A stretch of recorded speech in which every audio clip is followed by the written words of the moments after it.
Welcome to the Freedom Blueprint Show, a podcast about creating the lifestyle you want through your small business. Drawing on their experiences starting and running multi-million-dollar small businesses, three friends, John, Ryan, and Gabe, discuss how to have a business, but more importantly, a lifestyle you love. Welcome to the Freedom Blueprint podcast, or show, whatever we're calling it these days. Got Gabe Garcia here. Welcome. And John Carcone. Wait a second. Yeah. John's not here today. We've got a new guest, Sean Finnegan. And new vibe. New digs here. New vibe. Yeah, we're usually on a Zoom call. So today we're in Utah. We're at a mastermind called the Power Room. That's where I met Sean. And I love Sean for a lot of reasons, but most of the reasons I love you is you have my dream car. Oh, right. Yeah. Which is a Mercedes Sprinter van. So I was up all night watching YouTube videos. Good. And any Instagram account I could find that had Sprinter vans We're on going to it. get you building your own zombie machine for sure. Yeah. So he literally has bats with barbed wire wrapped around him. Yeah. And nunchucks and... Nunchucks, right? Are they called nunchucks or nunchucks? Well, nunchucks and like the ninja stars. Ninja stars, crossbow. I've got a tear gas gun. I mean, I got long and short range combat. I swear, I honestly thought so. We were hanging out with the guy yesterday from the Underground Railroad thing. And I honest to God, I thought that was his car. Yeah, like, I thought makes sense, I right? thought they were using for guys like that to go in. I thought it was being used for operations. You're like, no, this is just my car. And I'm like, but what's all this stuff? So it kind of started at this. So the military created these what are called MOLLE panels. So instead of putting all your stuff in a duffel bag where you don't know where everything's organized, they're actual panels that you can put, and then you can see all your stuff. And you can just grab it. Right. So I started with like this idea of just doing a two of them. And I put camping gear and stuff that was actually useful. And then I put a couple of kind of bigger knives in it. I was like, those knives look cool just to look at, I guess. And then for whatever reason, I kept Googling and YouTubing stuff. And then I added like 8 more panels.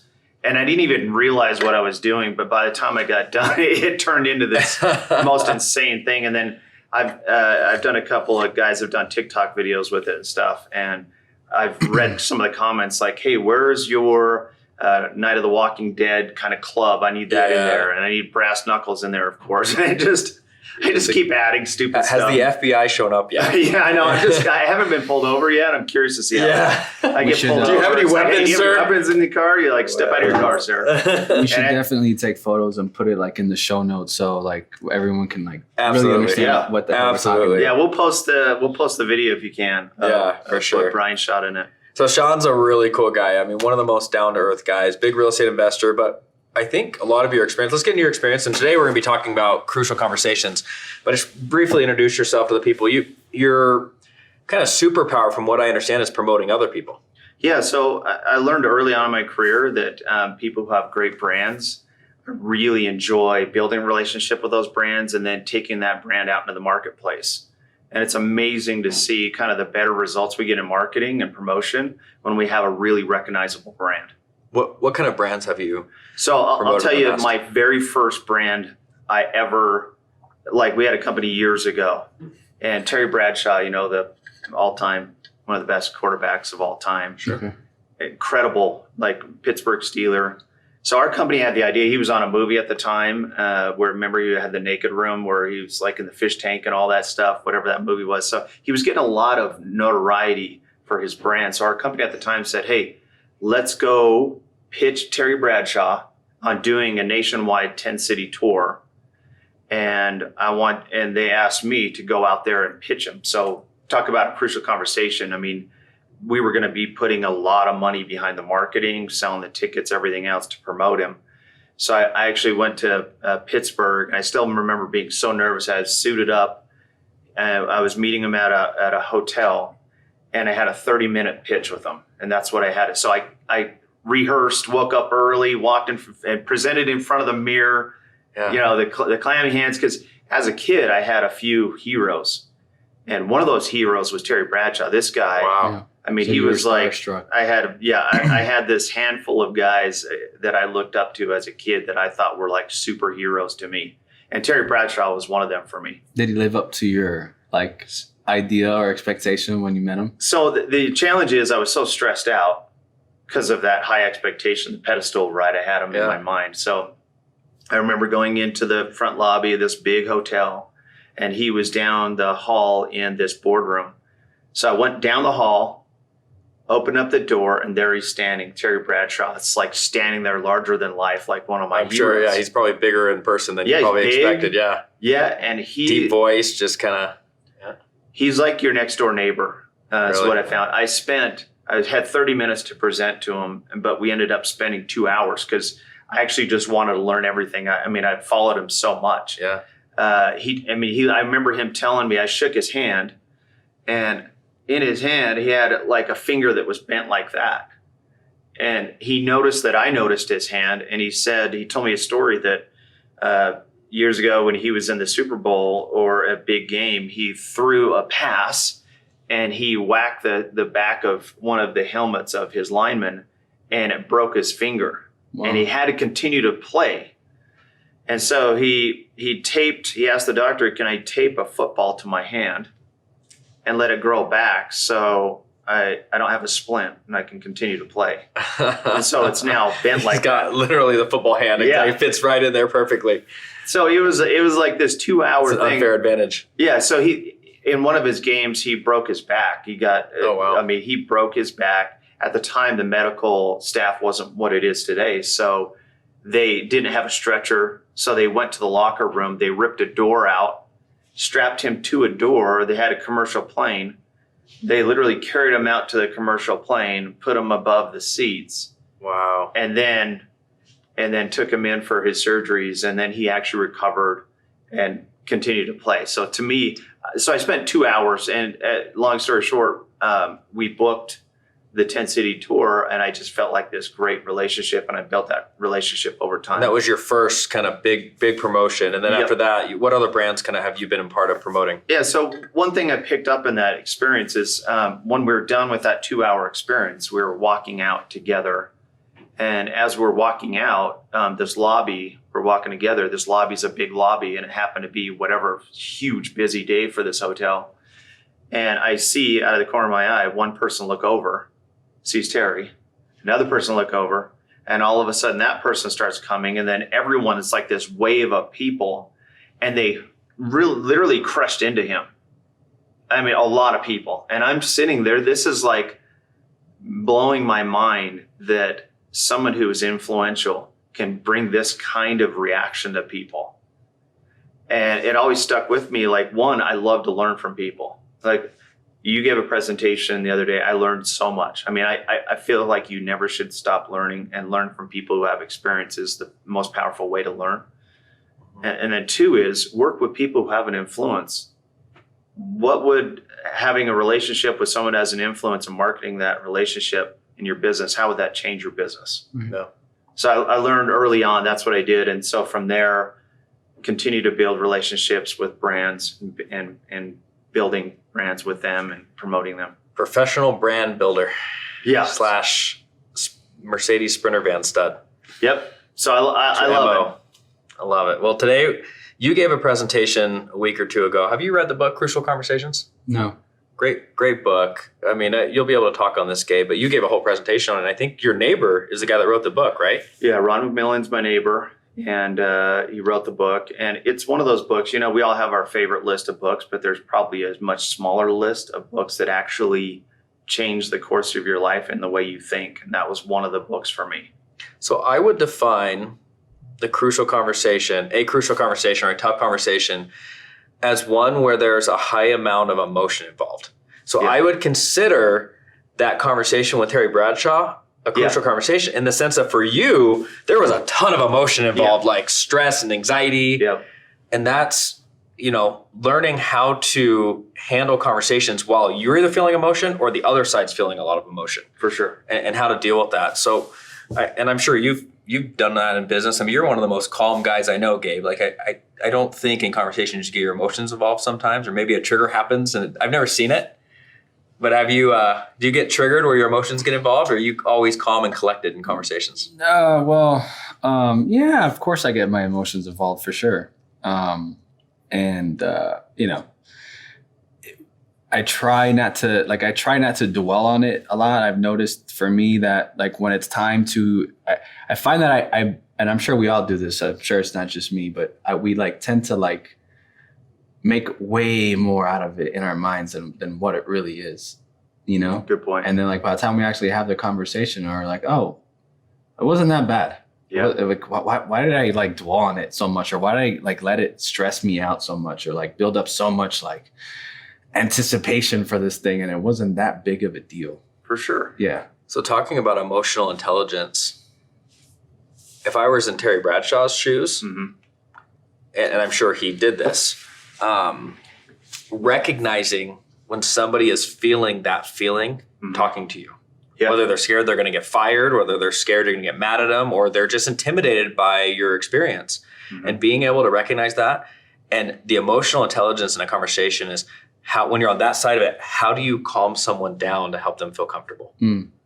How does Terry Bradshaw kind of like, hey, I'm just a normal guy. And then you feel like, oh, I don't feel the pressure anymore. Like what are some tactics that I was going to ask use? you this question because because I talked to Jake the other day. You went to a Jazz game. Yeah. You guys had the mask thing. Oh, no, did you tell on me? Did they tell on me? Yeah, so you guys are I got in slowly trouble. drinking so you could keep the mask off. Yeah. And then he told me about the confrontation of the usher. Yeah. And his story was the usher came up just high emotions and just almost screaming and nuts. And you stayed as calm as can be. Yep. Which is hard because I felt the emotion. Right. And so how did you do that? Woo! I struggle. I'm not as emotionally intelligent as I need to be. And luckily I have a good wife that teaches me, but reminds me when I'm feeling it. But man, I mean, one is tone of voice, deep breaths, and making sure that you are speaking in a manner that doesn't incite their emotions, because they're already feeling that energy, right? Yeah. You can ignite it even and they're more. upset. Yeah. And the problem that I see most people try to do in those situations like that is they bring too much logic into the conversation. And that's a weird way of saying it, because I taught yesterday in my sales thing that like they should be emotional and you should be logical. Yeah, right. But in that situation, when they're yelling at you and feel strongly about you wearing a mask, no sense of logic is going to make any sense. Like, well, that guy's not doing it and that guy's not, like, right. How come you're not talking to them? Like, That's such a as great soon point. as you say that, like, they're thinking emotionally, not logically, right? You're right. So you've got to just ask questions that bring them down from where they're at. Like, hey, I could see this is really important to you. Yeah. I could see, help me understand what the rules are. I would love to follow. You got to disrupt their emotion. You have to say something that's the opposite of what you think they're going to say, and it's going to disrupt their mind and get them back into a little bit of reality. And sometimes you can't. Right. Pattern disrupt. Okay. But I think a lot of what you said, Gabe, is true, that the most common way we all have had hard messages. In the book, they talk about the vast majority of people, managers, handle it extremely poorly. It's because they're ready for a fight. They get so charged up. They get so energized that they come in so hot. They're coming in defensively. That's right. That's right. And so the most common way people handle a crucial conversation or an important conversation, a hard message, is to avoid it altogether. I don't want to get involved. I don't want to have this rock the boat thing, and I don't want to have a confrontation. So I'm just going to avoid it. It's because they don't like how they feel when they do approach it, because they don't have the tools to approach it properly. Exactly. And because they don't approach it properly, they leave feeling horrible. Yep. Because they got defensive, they got more emotional. And why would I put myself in that position again? Why would I do that to myself? Yeah. It's just easier to avoid it altogether. For sure. Yeah. And this company I just bought was really interesting because they had amazing systems and processes. They had great technology, but they sucked at crucial conversations. Sure. I'm just going to say it flat out. They were just horrible at it. Yeah. And everything was being swept under the rug. Right. Very common. One of the things that I found, I think that a couple of things helped me in that regard, but what I'm learning and still continue to learn is that the more that my team knows how much I care about them and that we like are really a team, the more that the easier it is for them to bring up touchy subjects with me and call it out. Yeah. versus buried under the rug because no one wants to get into that crucial conversation. So that's rapport and trust, right? The more they feel comfortable that you're not going to yell at them or get mad at them.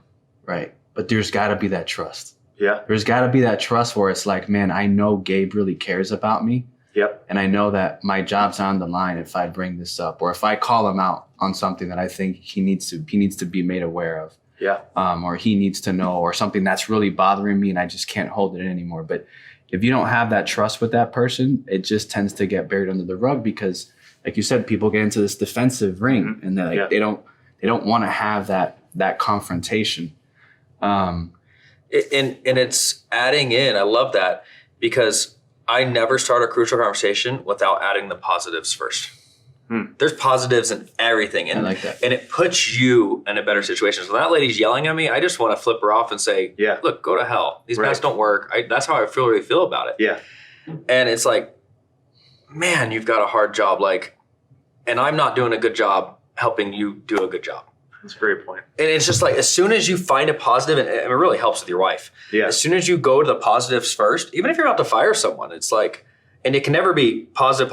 As soon as you use the word but, they forget everything you said. You can't use the word but, right? Take that out. Sure. But just finding all the positives and just kind of soften them into that conversation.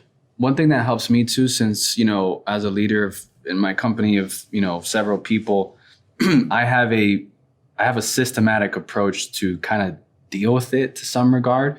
So what ended up happening, I used to, every time something would come up and really bother me with a team member, I would get really anxious because it's like, all right, I want to bring it up, but I don't know when. Yeah. And then the part of me would be like, let's just bring it up right now because if I don't do it now, I'm going to forget. Right. Yeah. And then I would stress my team out. And then they would feel like I was like, the axe would come down all the time, right? 100%. And that doesn't create a good culture. Yep. So now I strategically have a check-in call with every one of my team once every 2 weeks. That's awesome. Where it's just us and it's a very secure, environment where we can have an open and honest conversation. And the call never starts with, kind of to your point, I maybe should do that. I don't start with good. We don't start with me praising them in any way, but the call always starts with, hey, tell me some good news. What are you doing well? What's going on in your life well? How are you doing? How are you progressing? And then I'll ask, hey, are there any challenges that you're facing that we want to talk about? And then once we go through all that, if there's still something that's bothering me that I need to talk about, I'll tell them, hey, there's something that I need to tell you, or that's something that's bothering me. Can I tell you about it? Yeah. And I love that because you're getting their permission. Yeah. If you ask for their permission to say something hard, it really softens it. Hey, I really got to talk to you about something really tough. Is that okay? I got to ask you a really hard question. Is that okay? Yeah. And it just kind of softens it into the conversation. Yeah. But you're the expert at this. Give us some more tactics. So I think you guys are right on the money.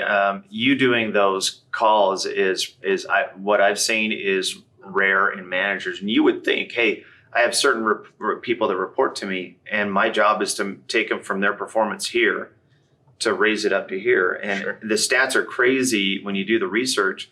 Most managers don't actually do the one-on-one. So how can you really coach someone to improve their performance and get better if you don't actually have a set schedule where you are sitting down and helping them? Right. And so I there was an entrepreneur that inspired me a couple of years ago to do that on a quarterly basis. Mm-hmm. So I used to do it on a quarterly basis, and I would bring a very methodical list of questions that I would want to ask them. And what was interesting was every time I had that meeting with the person, what I would do is I would take them out to lunch. I would say, hey, let's go out to lunch, pick wherever you want to go. It's on me. Don't worry about money. Just literally wherever you want to go, we'll take you out. And I would spend 4 hours with them. And after that call, the environment of everything was amazing. It literally changed everything, but it was only once a quarter. It was taking way too long. So a lot of times there was too many things that would be built up that would get to the quarter. Or they would forget about certain things that were still really bothering them, but they just it's not on their mind at the time. Right. 100%. So then for me, then it was okay, well, I can't do this lunch thing that's just too much time. But then I was just, then I finally learned and figured out a different way. It was all right, every 2 weeks we just meet for an hour.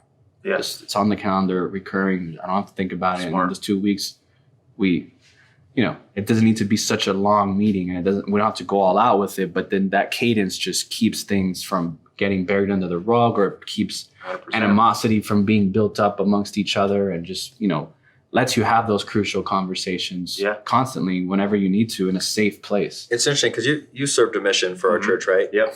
They force is a strong word to use with the church, but part of the program was every Saturday, I forget what they called it, but you had like a companionship check-in or something. That's right, yeah. Do you remember that? Yeah, companionship inventory. Companionship inventory is what it was. Yeah. And like, how important is to just meet and talk and like, how are we doing? And it's good to do it with your partner. He's got a partner.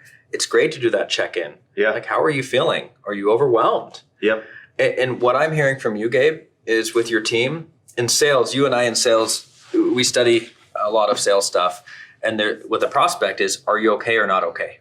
Right? And that's kind of similar with our team, like spending the time to understand without getting too personal what's going on in their personal lives, like could explain some of the reasons why their performance isn't going on at work really well, right? In a very justifiable way, like, oh my gosh, your spouse just is going through cancer, like whatever, right? That they may not be willing to tell you. And it's like, oh, I did not realize you're going through that. Like, I need to stop pushing you so hard for a couple weeks. Yeah. And just being able to, whatever it is, Understand. If they feel okay, what I heard from you is the way I felt, at least as you said that, was people perform when they feel okay better. Right. And you helping them get that stuff off their chest, and you're teaching them emotional intelligence by getting them comfortable with sharing stuff that they normally didn't. It like helps them feel okay. And now they can like let go of that stress and work harder. 100%. Work more efficient. Yeah, absolutely. And Gabe hit on another issue, and that's the second most common way people handle a confrontation is they go violent. So you got silence, number one. Number two is they go violent. Right. And they feel like, okay, a hard message has to be this, I'm putting on the boxing gloves and we're just going to go toe to toe and fight it out. I'm like that. You're not hearing me. Yeah. I'm going to get more aggressive until you understand me. Yeah, exactly. Which means they're shut their ears off more. Yeah. And it's a mess. And that was my sweet spot. I was more comfortable dropping the hammer. Really? And then let's move on. Yeah. Because it was I didn't see that in you. To me, it kind of build up to a degree. I think it's common. Like, I just had this fear that if I didn't bring it up, it was never going to get talked about. yeah. And then it's like, if I didn't do that, like, what type of leader am I? Like, and I've read a lot of leadership books too, like never let a problem go. Yeah. Like unresolved, like you should solve it right away. Right. So I'm like, all right, well, as soon as it comes up, I'm just going to tackle it, Yep. Yeah. And so that's one thing Ron told me. He said, you can never lose your cool. Ever. You're going to create this environment. We've all been in that environment. I feel like you're walking around eggshells. What's his name? It's the biggest mistake I made with my now 8-year-old was I lost my cool too much when he was younger. Sure. And like, I see the difference in my kids. Yeah. That I learned not to do that with my second two kids. And hopefully I could change that over time, right? But I mean, as a father, like it's the biggest mistake I ever made. I know I've done it with my wife a lot too. She always jokes that like she has PTSD from being married to me. Right. And she always makes that joke that I'm the one that caused her trauma. Yeah, sure. And, it's so important. It's so hard because people at work do it to you, but kids are really, really, really good at helping you lose your cool. Yeah, they'll push your buttons. Yeah. I mean, I lose my cool with my kids all the time. It's tough. If you've got certain expectations, you feel disappointed and you feel like to be a good father, I have to make sure I coach them and I get them to hit these expectations because I love them so much. I want them to have a successful life. Yeah. But sometimes we can cross that line of just like losing our emotions and. Well, like lately where I'm struggling, Sean, and I can get your advice on this, is like my older son he's so relentless and he hasn't learned how to channel his relentlessness. That's my son.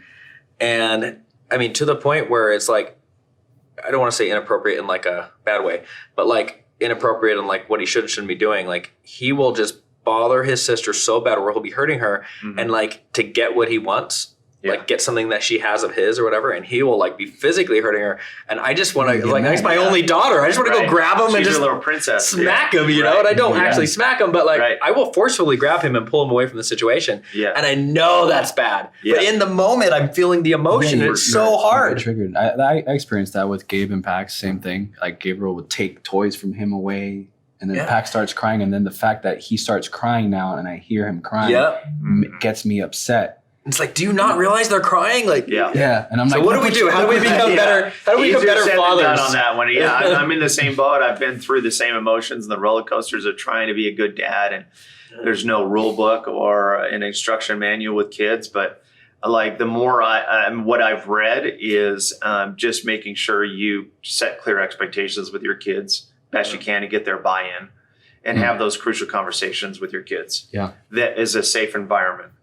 And they have to know there's a gap. The easiest way to have a conversation and a hard message is here's the expectation and here's where you are.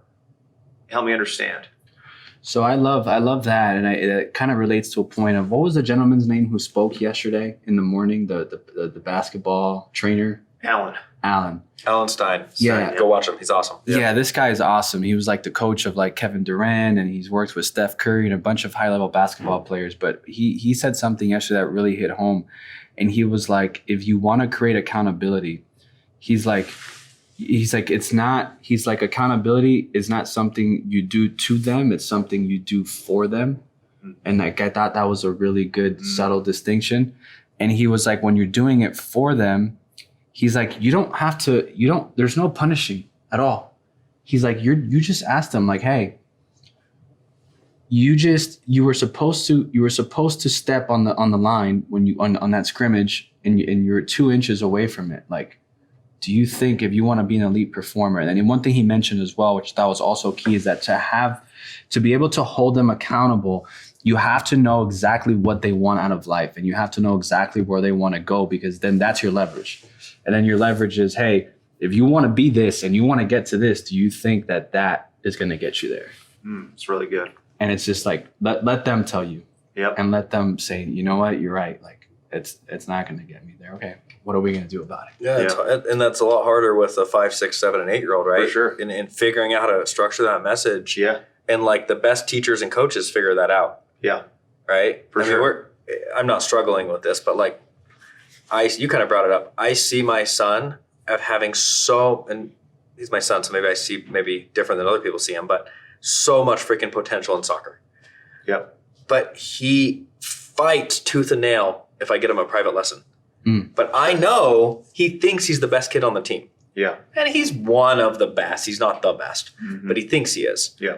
And I know if he got private lessons, he would like catapult. And I don't want him, like, I'm not in any fantasy that he's going to be in the World Cup or whatever, right? Sure. I just want him to live up to potential. Yep. But like my wife's like, let's just stop bringing up private lessons. He's got to want it. Because what he wants is to be a kid and have free time. He hates the structure. And it's so hard for me. Like, no, but like if you just did this, you would get what, you know. So what was his name? Alan again, right? Alan, So Alan mentioned he had a similar story with his kid, because his kid wants to be a college basketball player. And he said he was, playing video games or whatever. And he's like, hey, I'm going to go outside and work out. You want to come? And he's like, no, I'm going to stay here playing video games. Like an hour later, he came back and he was still playing video games.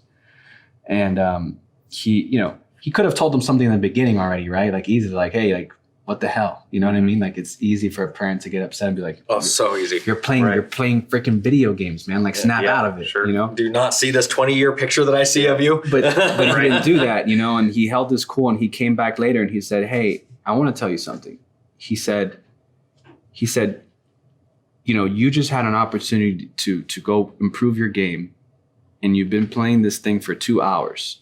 Do you think that this behavior is going to get you to college, to become a college basketball player? And he didn't say anything else. And he said his kid just started crying because he knew that like what he was doing wasn't going to take him there. Sure. And it was just a small little filter message, not demanding of anything or when judging. They're really struggling mentally with wanting to continue to play basketball, and like there's some major mental issues where they just don't want to do it anymore, they're not going to come to the dad that's forcing them. Yeah, 100%. They're not going to feel comfortable to come and sit down with you and say, Dad, I'm really struggling with this. There's some kids on the team, they're bullying me. Yeah. Like things that as a father, you'd be like, you're right, let's get you out of this. Yeah. I mean, with my dad, dude, my dad was harsh with me, man. So I never had I didn't have any relationship with my dad. It was just pure father-son. But he was, he was a dad that would tell me, like, if you don't hit the ball today, you're not having dinner tonight. Like massive amounts of pressure. Right. Is that why you fast to like Yeah, because you didn't hit the ball. Yeah. It's starting to make That's sense. your intermittent fast That's right why he there. hasn't eaten for 2 days. Yeah. So He like didn't hit the ball. after a point, Right. like you just like it makes you hate. Like I hated wanting to play baseball. Like because I had so much pressure on myself to perform, and I noticed one thing. Like it was interesting as I got older and more mature. I learned that, but I didn't realize in the time. Every time I played for fun with my friends, I was a much better player, and I could beat some of these guys but when we actually went to go play in an actual professional environment, they were way better than me. Yeah. But it was just because I was screwing myself up mentally because of all the pressure I would put on myself to perform. Well, I would just choke. Very similar to the pressure you put on yourself to talk to Terry Bradshaw. Yeah. Like we put so much pressure on us for these hard conversations, whether it's firing somebody or talking to somebody that's like a celebrity that's super important that can impact your life. Yeah. And it's just finding that emotional intelligence to take emotion out of the equation. Yeah. I think is one of the keys. Yeah, I agree. So I had my oldest daughter was kind of my toughest child, and The oldest one always is. It's like, and maybe it was like me just trying to figure it out. But I met with Brian Tracy. He is a sales trainer. I remember him. Love Brian Tracy. I met with him in person, and I explained to him. I said, "Hey, I'm really struggling with my daughter. I want her to think about the future." And he said, "Well, you got to do all the research you possibly can how to rate her." That's what he did with his kids. Is he read and read and read. So I did that. I read all I could, and what I found is parents. They have the future. Like you were completely on the different page than your children, especially teenagers. Teenagers are thinking about freedom and friends and sex, food, drugs. Yeah, exactly. And that's kind of similar to what Alan was talking about yesterday with the employees. Like, what are your top 3 things? Yeah. And let him tell you. And then, okay. Top 3 things of what? He was like, what are the most 3 important things that you should be in doing? life? In work or in life? Or? Like in your role. In work. Okay. Yeah, it's just saying with an employee. Yeah. But not telling them what you think. I remember him saying what you think those 3 things should be, and then saying, okay, we have a major disconnect of what those things are. But that's kind of what I hear from you with the kid. Like, all right, I want these things out of my kid, but my kid's thinking about these things. It gets really frustrating because you're like, my 3 things as a parent: future thinking, education, eat your broccoli. Yeah, I mean, it's career. If you don't eat your broccoli, you're doing not going to be all healthy. those things are completely conflict with what the 3 tops are for your teenager. So then you're always, as a parent, going, why can't they see that? Why can't they see that they have a shot at this? And literally, their physiology, they can't even think about the future. And so I tried to build a situation where, hey, if you want to go out with your friends and do this, let's pay the price here and do this. And then I'll give you some freedom and use that as a reward because I knew that was their motivation. And interesting enough, and that goes back to what we were talking about earlier, like knowing what they want. Yeah. Grandparents also have the same as teenagers. Grandparents no longer have kids at home. They care about their friends and their food and their freedom. And that's why grandparents tend to build such a great relationship with teenagers, and parents have that conflict. Riddle me this. I had this discussion with my wife. If I give him what he wants when he's 8, he would go airsofting at the airsoft arena every single day. Right. Probably not the best environment for him. There's a lot of older kids there. He's the youngest kid by like 8 years, or 5 years. I mean, 13, like the next kid up. Sure. I mean, him hanging around kids like that all day long is probably not the best environment for him, even though they might be good kids, right? Yeah. So I can't just give him what he wants and let him just live the life he wants at 8 because they're going to choose the wrong life. They're going to play video games all day. Exactly. No, but because is that your relentless one? Yeah. Well, since he's so relentless, that's your carrot. Yeah. So another thing is money. He loves money because he can buy more airsoft guns or whatever, right? He just loves earning money. So is it wrong to say, hey, I'll give you $5 or $10 for every private lesson you do? Like, I feel awkward doing it. It just seems weird. Sure. I mean, I don't know if that's like. But if he doesn't want the private lessons, though, I think that's the reason why grandparents have also better relationship with the son, because they're not attached.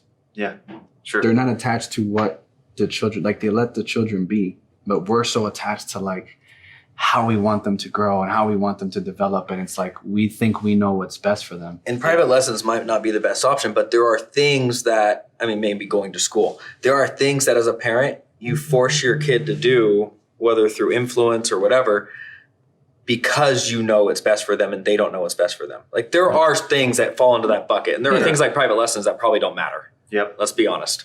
But there are things that like, there's certain rules. I know this is best with, for you. With my kids, that as an example, they're only 6 and 3, but hey, clothes does not go on the floor. Mm-hmm. Your clothes goes in the dirty. You really had a hard time staying in my hotel room last night, didn't you? With all his clothes. What? With all my clothes strewn out strewn out everywhere. And Oh, I didn't. He had it bothered the heck out of him. Yeah, He does have blinders. He sleeps with them on. Yeah. Well, because I'm teasing you. But yeah, Back to your kids, I tell sorry. my kids the clothes doesn't go on the floor. It's got to go. No, but you're not leaving the bathroom until the clothes goes back in the thing. No. Period. That's just You got to non-negotiable. set expectations. And then same thing. Like now, I'm lowering the shelves, because the shelves are like too high, because I want them to also put their clothes back and hang it like when it comes out of the washer and dryer. It's like, man, I'm not your mate. You guys need to learn to be self-sufficient here, especially us. We don't have a mom now. It's just us. So it's like you guys got to do your part. Yeah, we had Ron come here and give a training, and one of the stories he shared was he had this incredible, awesome daughter.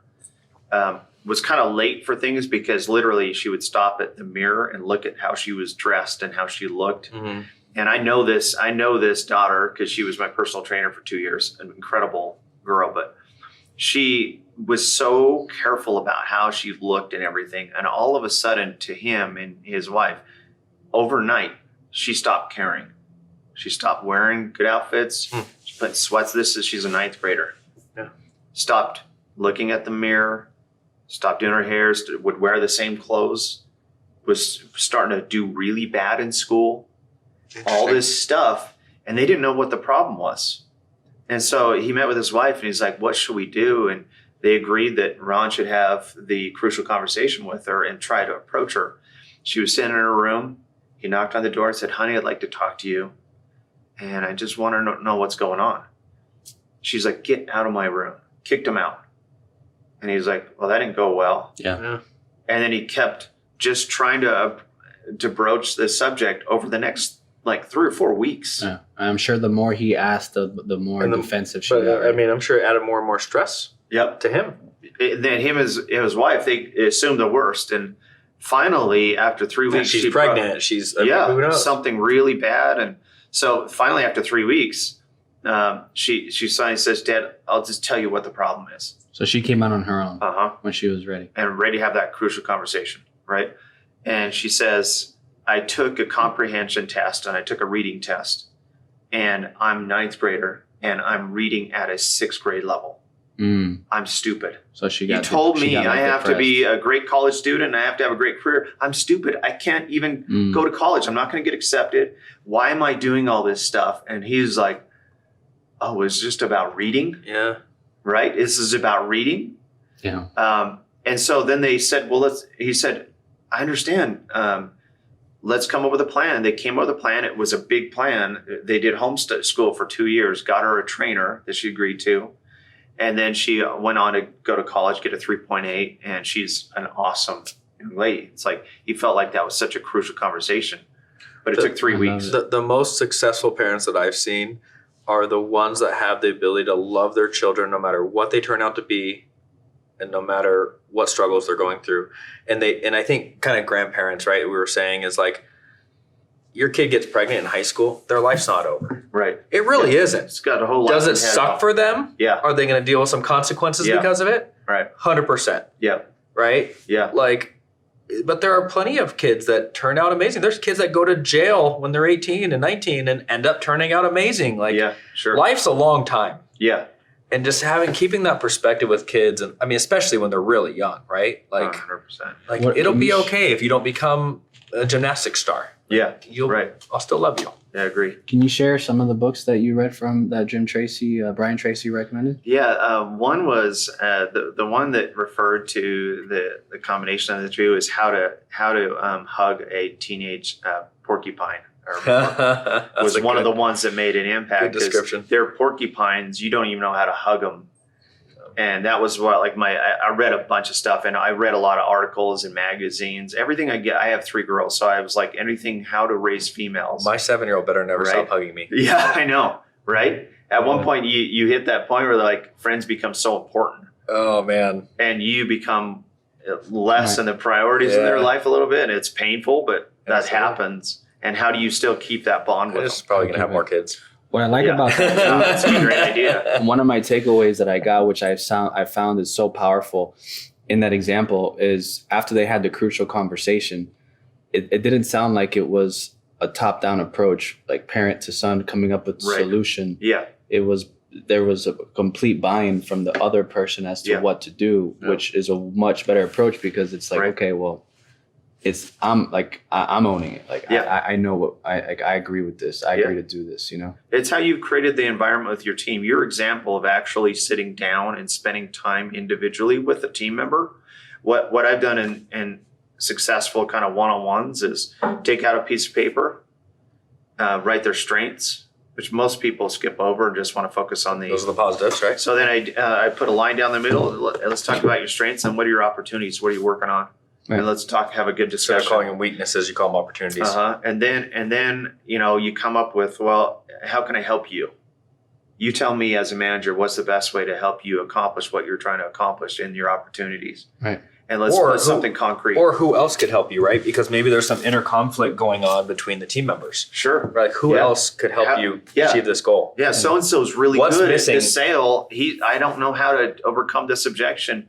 Okay, as a manager, would you like me to book that person that you work with on our next team meeting? Right. Or they've been treating you poorly, so it's Yeah. not me treating you poorly. Right. Eddie came into my office and did some training with us last week, and he creates an issues list with companies. And literally every company he's ever walked into, he just says, you guys are going to create the list. I'm just going to add the first one because I know it's the top one, communication.